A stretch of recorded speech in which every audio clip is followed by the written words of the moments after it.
Welcome to Kaiseki Anime, where we air new episodes every other week.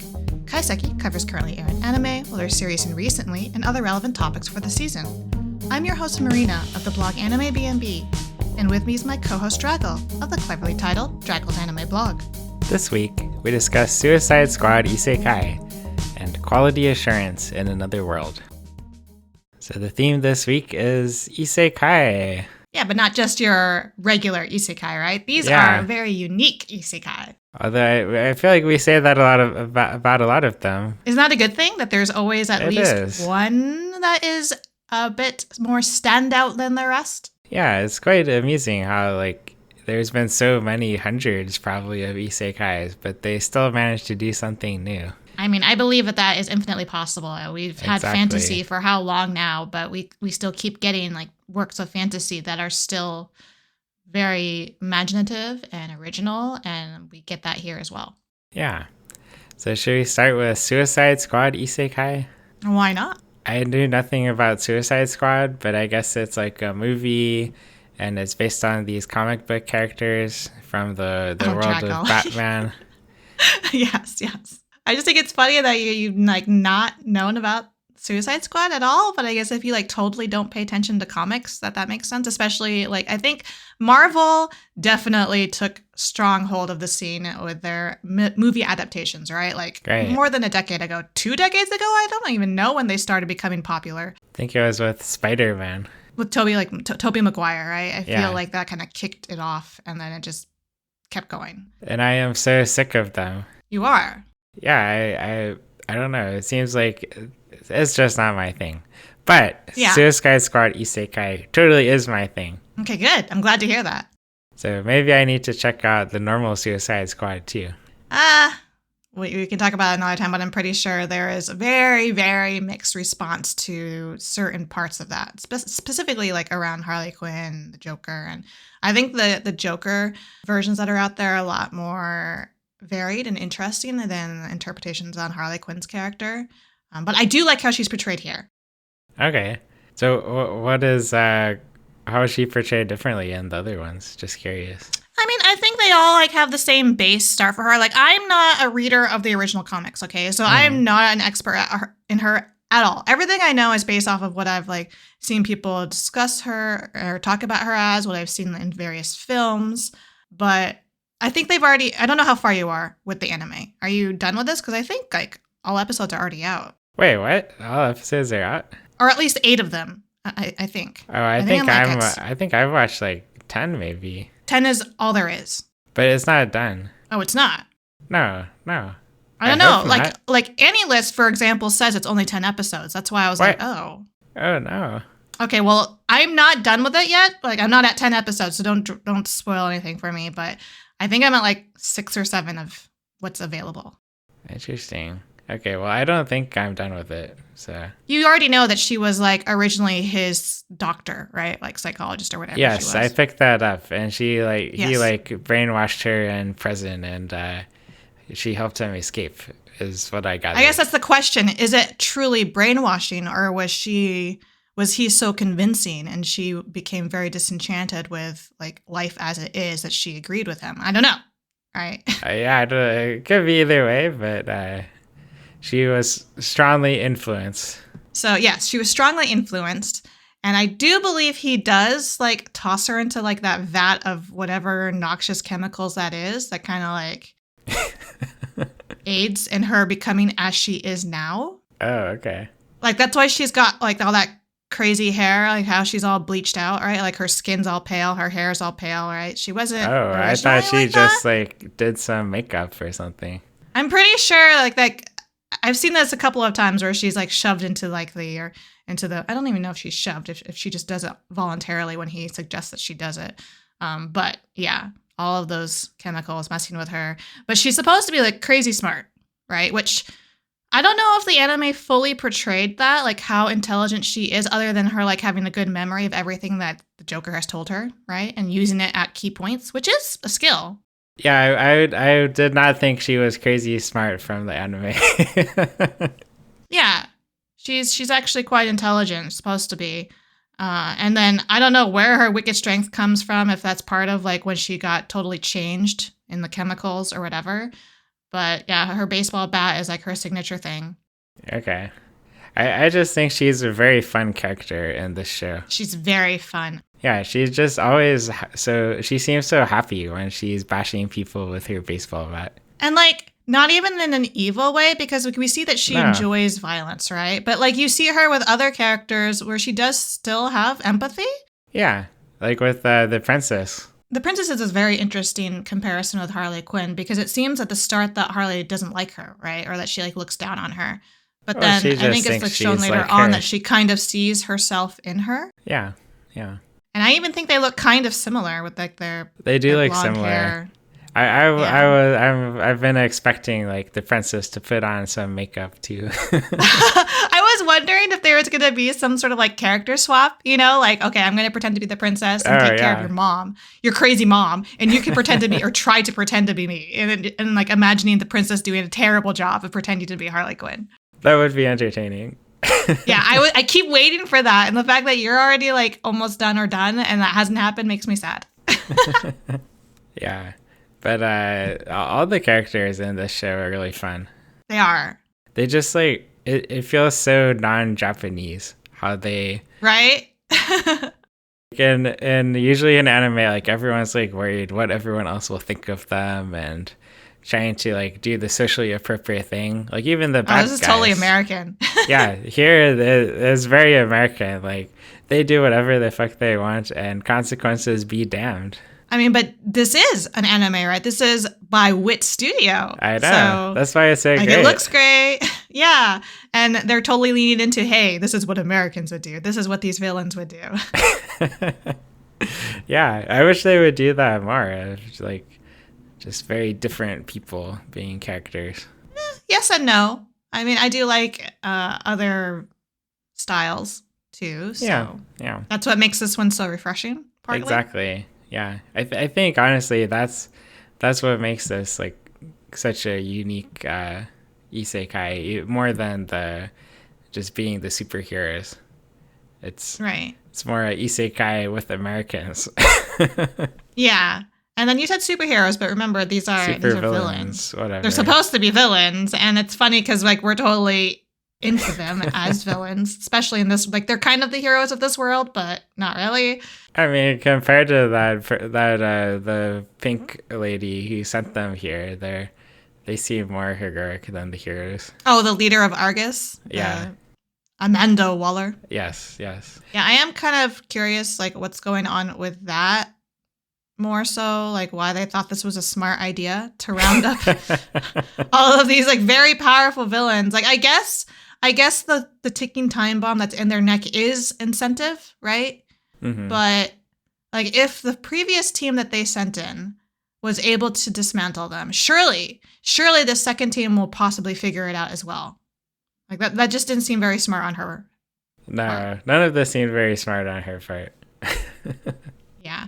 And I think it's interesting that like one of her soldiers, Rick, I think, is now like teamed up with Harley Quinn's team, right? Yeah, I really love him. He's so funny.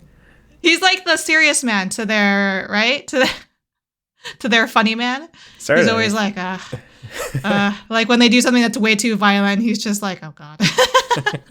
Well, to the elves, right? The other guy is kind of a straight man too. The one who goes in the clay. Little Clayface, really? Like I think a jokester too, with like how he's all into his acting. Yeah, that's true. But he's like a little bit of both straight man and the funny guy. You were going to say something about Peacemaker because like he's the one who's always like talking sense. And then we see how batshit crazy he is when he tortures those elves, right? And then he like takes off his mask and I was like, holy shit. He's like the craziest one of all of them, I think. Yeah, I had no idea you were this unhinged, dude. And you're called the Peacemaker? Come on. I also love the shark. Nanaue. I love that she calls him by his real name versus, their villain names, King Shark. And I was actually sad for him when he like kind of lost to the other team's underwater creature, right? Right. Yeah, I kind of felt bad for him. I'm like, oh, you're not the biggest shark. You're not the king anymore, are you? Yeah, I like a lot of the fantasy characters too, like that. The princess's hero. What's his face? Cecile. Cecile. Yeah, he's Yeah. pretty funny. He's just so relatable, right? Like he's sort of like the middle-aged. I don't even know if he's really middle-aged, but early balding dude who is like he is a good soldier. He truly cares about the princess, I think, in the kingdom, but not so much to stand up to the queen, right? Like he'll do as he's ordered. Yeah. And he does have like a bit of a pride issue at the start, doesn't he? Which he eventually like concedes to the villains that they are like capable of doing things that he cannot do, right? Right. Right. Why do you like him though? I just find it very funny how he's also kind of a straight man in some ways. Like he tries to like do the right thing, but then these heroes or the villains are like doing these batshit crazy things, which actually works better than what he does. Yes. And then he just keeps getting so mad. Eventually, he gets to a point to where he's just like, I give up. Exactly. And now he's resigned to his fate. Yeah, exactly. Yeah. That's a good point. I do like how much he kept resisting, kind of like Rick, right? Kind of like the Argus agent. And then they realized that, you know what? Things are actually working out for the best the way when these guys do what they want. Exactly. Yeah. So even though we're kind of not at the same point, I'm further from the end than you are. And you're telling me that you're at 10 episodes, even though Analyst is saying there's only 10 episodes. You're saying that it doesn't feel finished. Like, is there like a sort of mediocre like stopping point, like a bit of a lull, or is it actually still feel like it's going full bore? Okay, I have watched episode 10.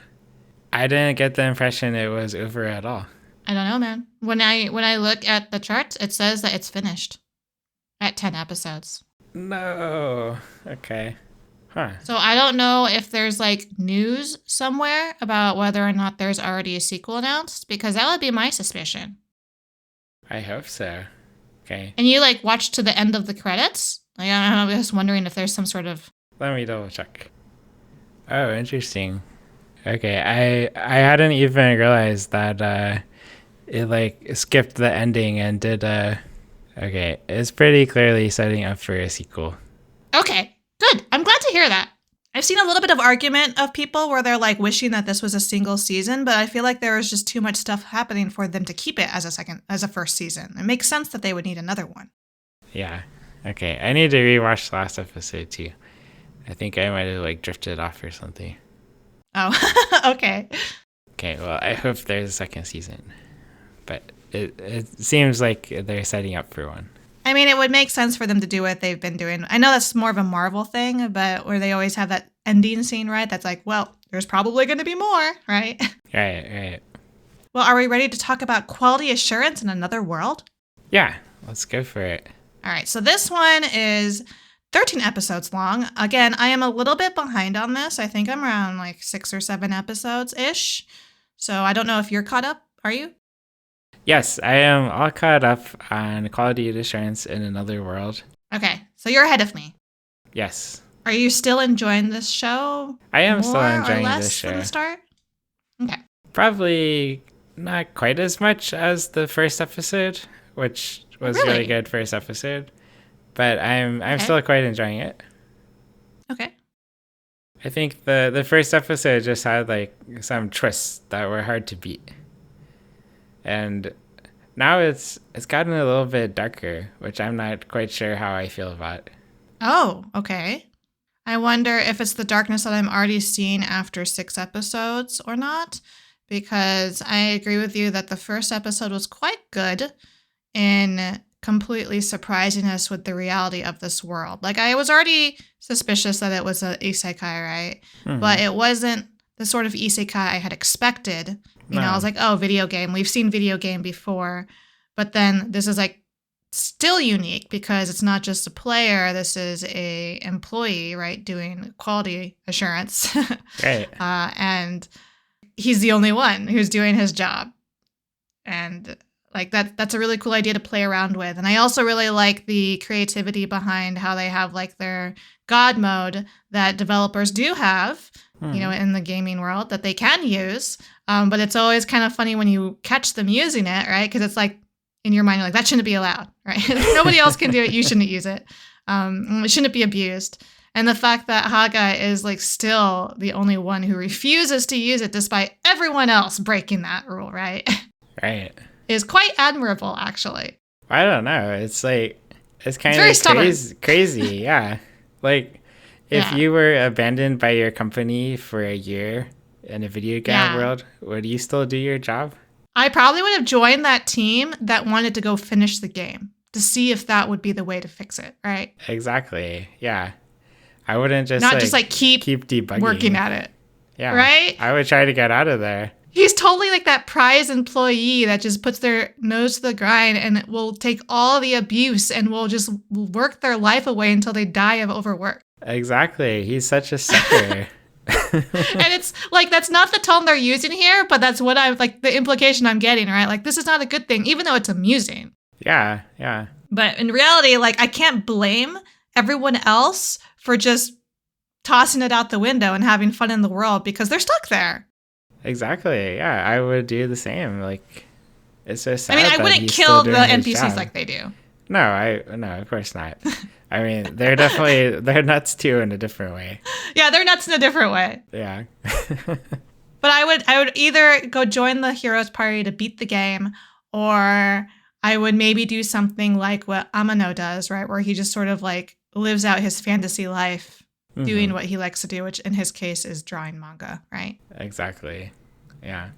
It's just so sad that like he's been abandoned and he's still being such a sucker for these people. That is a darker way to look at it, Drago. I'm not sure they expected people to view it that way, but it is kind of like pathetic, right? Yeah. Like he's supposed to be like a fun character, but then he's also pathetic. Yeah. Well, I don't know. Wow. I feel like it might be a little intentional. I feel like they might have intended. I guess if you look at the way that everyone else treats him, right? They're like, are you crazy? Exactly, yeah. And they're right. He is crazy. Yeah. The fact that he would rather risk almost dying in the game to test whether or not, as a player character, he would revive versus using his God mode. Just use your God mode. Exactly. Yeah. Yeah. And he has like such this moral stigma attached to God mode, which like given the circumstances, I really don't think that makes any sense. But no, I agree with you. Like it does make me wonder, is there a point where he will be forced to let go of that, right? Yeah. I don't know. I haven't seen it yet. It seems like he doesn't care whether or not he dies. He'll still stick to that. So like maybe if Nicola is threatened, even though like I don't know if he would even do it then because it's obvious that she's already revived once before. That's true. Yeah. I was wanting to ask you because I'm kind of confused. Keiwu and I are watching this together and we were both like, he's the one who brought it up. Is that they mentioned how like the deaths of the NPCs can be just as permanent as the player character, which I was confused about because it seemed at the very beginning when he was trying to figure out the whole like dragons attacking the village thing, that he said that no matter what he did, they always ended up dying, meaning that he's relived this quest over and over again, meaning that these people are revived over and over again, right? Yeah, that's what I thought too. But then like why now other characters dying are permanent? Kind of the way I resolved it is like they'll respawn, but it's a different person kind of who has different memories. So like I don't know if that's even Amano true, because like in the case of Amano, right? I feel like if that was the case, that he would accept the new version and probably still like live with her and write for her. That's a good point. Yeah, I don't know. You're right. It doesn't make sense. It didn't make sense to me. And I've been trying to like, at first I tried to justify it to Keiwu, right? And then when like I thought about it, I thought, no, that doesn't make sense. I was trying to say like, if it's a natural part of the quest line where they are doomed to like go through this, then they'll revive. But if it's like an unnatural with the use of like God mode, which I guess in the case of that NPC of Amano's that he was like she was crushed by like these other people using God mode to control the dragons, that's permanent. But then that doesn't really make sense either. No, it doesn't. Yeah, I agree. It doesn't make sense. Okay. I'm glad I'm not the only one. And I got to the point, and this is a spoiler, but it's only really like, I think you're probably past this point, where they're infiltrating the bad dudes' castles, right? Right. And past that point. They witness the boss of the villains get killed. That's the last thing I saw. Okay. So I'm wondering, right, based on what Haga said, and then all of these other guys killing their own leader, like, is he going to revive? I won't spoil it for you. Okay. Because they imply that there's like a revival point, right? Not necessarily in the same place, but somewhere else, which makes sense. That's how it is in games. So I'm like, what's the point of this? Isn't he just going to come back to life elsewhere if it works like that? Yeah. And then, like, they had that other guy who got killed because he's, like, falling forever. So I don't know if he's going to be killed if it's just dying by hunger, right? If you're just falling and falling and falling permanently. I don't think, like, they even have hunger in the game. So my impression was he would just be stuck there falling forever. Yeah, I think that too. Well, it's like his friends, right? Haga's old party mates, how they're, like, stuck. Right. So yeah. It is so many a very questions. dark show. Right? You got like how his own coworkers kind of went to the bad side, right, with abusing the system and then paying for it because they got bugged, right? Yep.